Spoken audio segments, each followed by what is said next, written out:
Howdy folks, Little John in the brewery, and it's been a while, but finally I'm getting a brew on.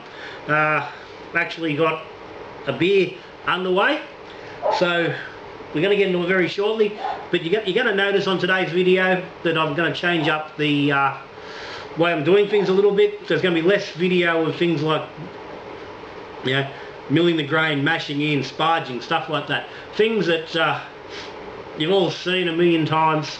No, it looks like has no friggin' bearing at the end of the day on how this beer goes and what's going on. So there's going to be a few more just snapshots of things along the way, just to points of reference. But trying to make the video just a little bit smooth, a little bit quicker. Trying to get rid of that the full half an hour, 40-minute video that Brew Day normally turns into. I'm going to see if I can make it a little bit quicker, a bit easier for you guys at home to watch. So before we get into it, big thank you to Little John's Patreons. The support of the Patreons is fantastic, keeps the channel going. If you're interested in Patreon, there's a link down the bottom there. Click on it and have a look, might be for you. Monthly prizes, recipes, extra videos, merchandise, all sorts of stuff that come, extra stuff to being a Patreon. But the main thing is it keeps the channel going and gives me the ability to play around and do experiments and stuff. If you aren't subscribed, hit the subscribe button down there in the corner. That helps out, and that way, and if you're subscribed, you don't miss out. You find out whenever there's a new video on. And hit the like button if you like what's happening. The thumbs up. Give me a big thumbs up. Righto. Today's brew. Brut IPA / India Pale Lager. Yep. I've done it before. I'm doing it again. I've been talking for a while. I wanted to get another Brut IPA on. The wife likes it. She doesn't drink a lot, as you are aware of watchers of the channel. But the Brut IPA is a style she doesn't mind. And she has actually asked me a few times to make another one so she'd have something that she can drink when she wants to, which isn't very often. But I don't completely hate the style. It's enough I can certainly drink. I was thinking it was about time I actually did a lager or something leading into summer. So here we are. Big part is I still haven't pulled my finger out and actually ordered some more yeast, which means I don't have enough dry yeast here ready to go to make 2 batches of lager, and I just haven't got around to making a starter because I wasn't sure what I was going to brew. So half batch Brut IPA, 1/2 India Pale Lager, which means I've got yeast to pitch on the lager, and I've got yeast to pitch onto the IPA, and I can put the lager in the fridge for temperature control, and I can do the IPA sitting out here on the bench at ambient in the garage. It's sitting very comfortably on around 19 degrees at the moment, so that's going to work really nice. So I've just mashed in. I'm waiting on the 10-minute mark to come up to start the pump on the Robo Brew / Brewzilla. It's not far off. So I'm doing starting off, I'm mashing up a full batch. So I started with 32 litres in the Brewzilla. I've taken 10 litres off, which is sitting here just out of shot on my little hot plate, staying warm for my sparge water. You can hear it whirring away there. So 22 litres in the Brewzilla to mash in with. Mash consists of 3.2 kilos of Gladfield Pilsner malt, 810 grams each of flaked maize, corn, and flaked rice. Not actually flaked rice, it's rolled rice, but it's close to bloody enough. That's in. It's been sitting. I said I've got it sitting for 10 minutes before I start the pump, which is now half a minute away. And that's sitting on 66 degrees. So when this alarm goes off, I'm going to jump up here. I'm going to give this just one small stir, and I'm going to turn the pump on, and I will run that for another 50 minutes at 66 degrees, and that's the mash. Then I'll sparge. I have added a little bit of calcium sorbate to the water to kill off any chlorine, and I have added a little bit of gypsum and some chloride. I've added chloride 2 to 1 on the sulfate just to go for a nice soft profile. I think it was about 3.5 milliliters of lactic. Brew Father is telling me that will get my pH to, I think it was 5.37. I think by 10 minutes into this match, I think we're going to be sitting really nicely down that 5.2, 5.25 region, bang on where you want to be for a match. So I'm really happy with that. On that subject, I only just worked out how to add my lactic acid in to actually adjust the mash pH. I hadn't got it in the right spot to now, so I'm happy about that. So I'm going to go and get this going. We'll come back in a little while. Once sparge is done, we'll talk about how we're hopping this and how I'm going to go about splitting the brew to get the Brut IPA and an India Pale Lager.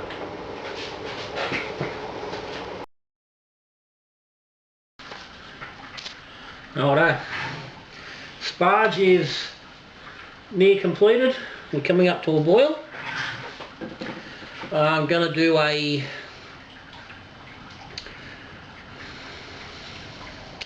a 30-minute boil because there's going to be no traditional early edition hops. They're all normally pretty late with the style. I have decided to push some hops into the boil. That's because I'm using Sabro and also New Zealand 107, which I still don't think they've actually given it, I don't think they've given it a name yet. I did a search on it the other day and nothing come up, nothing linked a name to it. So the information on Sabro is telling me that's going to give me more flavour if it's used more as a bittering type of hop. So as a result, I had planned on using it, just dropping it in a flame out. But I thought, no, okay, let's drop it in at 20 minutes. Just a small addition, which is going to be enough, allowing for the for a 20-minute hop stand to give me about 14 IBU. So nothing extravagant on the IBUs, but enough that's going to put some interest in, and I think that's going to be enough to give me some of the Sabro character. I'm looking to get some of that, the tropical fruits, but also the coconut and the creamy sort of notes that you can pick up with the Sabro. So I'm hoping to get that more from that bit of a boil than just dropping him in the flame out, where I don't think that's going to be quite as noticeable. I've used it previously and didn't get a lot out of it as a late addition. So hopefully I can get a little bit more, a little bit early. And then there's going to be 50 grams of the 107, which will be at 90 degrees for 20 minutes. So that's going to get me somewhere in the range of 12 to 15 IBU, depending on how the temperature holds. Somewhere in that sort of range, but I think that's going to work quite nice. That's going to get me a total of 26 to 29.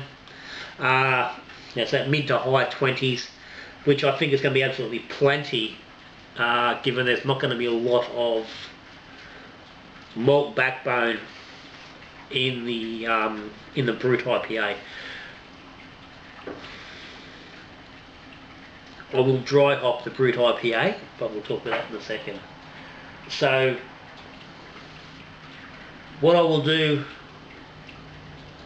after the boil is split into two fermenters. The first fermenter is going to be the Brut IPA, and it will get US05, and I've just bottled a batch of Australian Pale Ale, which is the rest of the month for the Patreons, but I've got a nice fresh US05 yeast cake sitting here, so I'm going to take probably somewhere around 60 millilitres of that straight off the out of the fermenter and into that brew, and that will give me a good dose of healthy 05 to kick off. Like I said, I'm going to just sit that one here in the garage and let it go on ambient.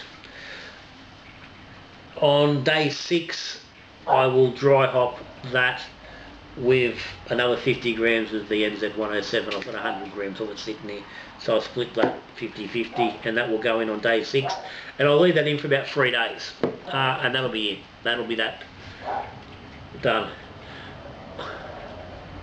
There will be a half packet of dry enzyme glucoamylase going into the fermenter with the yeast, so about 1.5 grams of the amylase, obviously to drag everything out and make it dry, which is going to give us our brut. And I'm hoping to finish off somewhere around 1002, 1004. That's the region. The last one I did finish at 1004. I matched it a little bit higher on that, so we might get down a fraction lower on this one. We'll see how we go. And the other half is going to be the IPL, the India Pale Lager. So I will take from the ferment, I will drop a pack of dry lager yeast onto that. At the moment it's probably going to be W3470, I think that's what's in there. I'll confirm that before we finish, exactly what yeast it is. And it will go into the fridge at 11 degrees and it will ferment from there. There'll be no more hops added to that, it will go as it is. And I'm thinking that's going to work quite fine. Got no problem with the IBU on that. This is exactly what I did with the last lot, which I've linked up the top for you to go back and have a look at the previous batch. Did the same thing, got really good results. So the only thing that's really changed was a different hop ratio, but same sort of process. So that's where we're going. So, like I said, this is about ready to come up to a boil. I'll get that happening. I'll come back once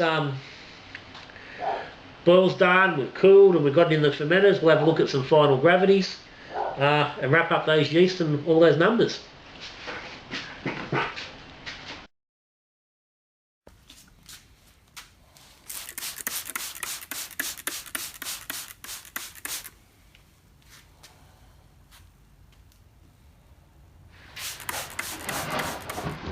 Righto folks, boil's done, chill's done, transfer is half done. First fermenter there, 10 litres,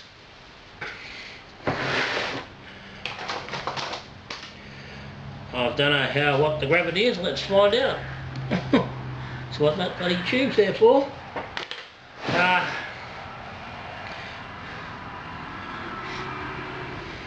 We've been a little bit over on the gravity all the way through, which I think is a reflection on that, getting that pH right. It's happened on my last brew with the red IPA. I was well over my expected numbers, and that was the first brew where I really actually worked to get the pH in the right area. Calculated off 70%. This recipe was calculated off 72% efficiency. It was meant to be 1046. That is sitting at 1052. And okay, brew father's telling me that's a brew house efficiency of 81%. Yeah, I didn't do anything with the grain on this. I didn't wet condition, which I had done on the red IPA, and I thought that might have contributed somewhat to the higher efficiency, but realistically it's nothing more than, I think, the pH. So take from that what you will. It would appear that the pH is, yeah, highly important to efficiency. I don't want to go sprouting it too much just at the moment because there's only 2 brews in and it could be bloody coincidental. Anyway, let's get on with where we are here today. This is the fermenter from the USA. This is the yeast I'm going to use on this brew. You can't really see from there, but I've drained off all the beer. This had no dry hopping or anything in it, so it's lovely and clean. And I'm just going to take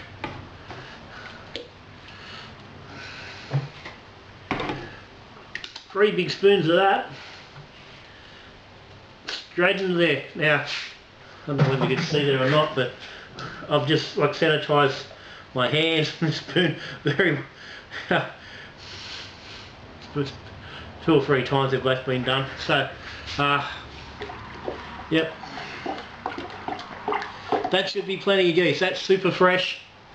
That's probably close to 80 millilitres of yeast there, which should be somewhere in the vicinity of 200 to 240 billion cells ready to go. So that's plenty. It's only 10 litres. They should go off like a firecracker. So that's an easy way of using yeast if you want to do it. Just take straight off the bottom. It's only good if you only work in the same day.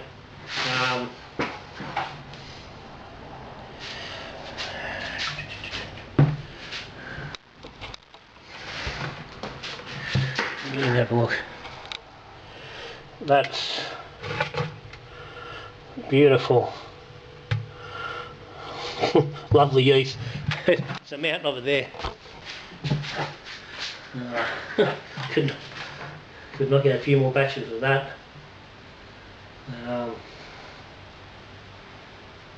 It's a lovely yeast cake. Anyway, the other 10 litres is going to get 1 packet 3470. I'm about to rehydrate that and then I'll pitch it. I'm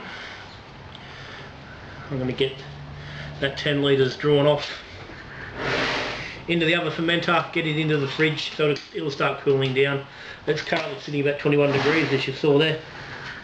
So I'll give that a rehydration while the other fermenter starts to come down the temperature a little bit. See how she looks. I've turned the bloody other light off, so it's probably gotten a little bit dark in here. A bit darker than what it was. But there's a little bit of haze there, which is to be expected with the mash bill and with the big whirlpool.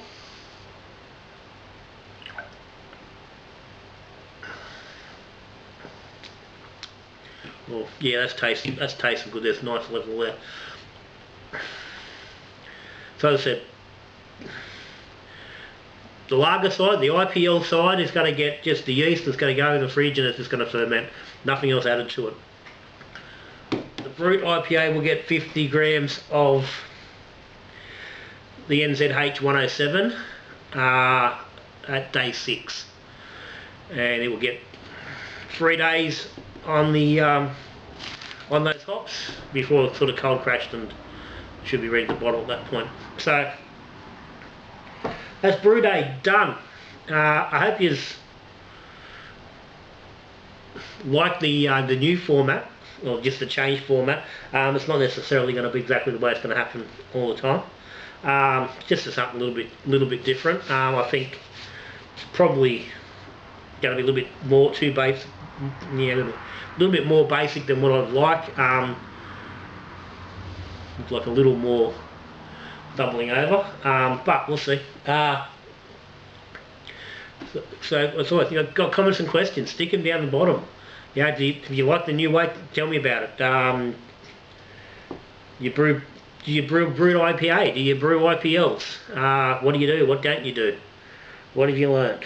I said before, Patreons. Thumbs up, cheers, and thank you guys for your support. Links down the bottom. Subscribers, thank you. If you're still watching, hit the like button. It all helps Little John. That's me for today. I haven't actually got myself a beer yet. I can't work out what I want to have. I'm going to wrap this up and I'm going to sit down and have a couple. It's Friday afternoon, for God's sakes. But anyway, that's me. I'm calling these brews Brutus 2. And we'll be drinking them in about 2 months' time. So, for today, for now, till I see you again, we're brewing beer, drinking beer, talking beer, good brewing.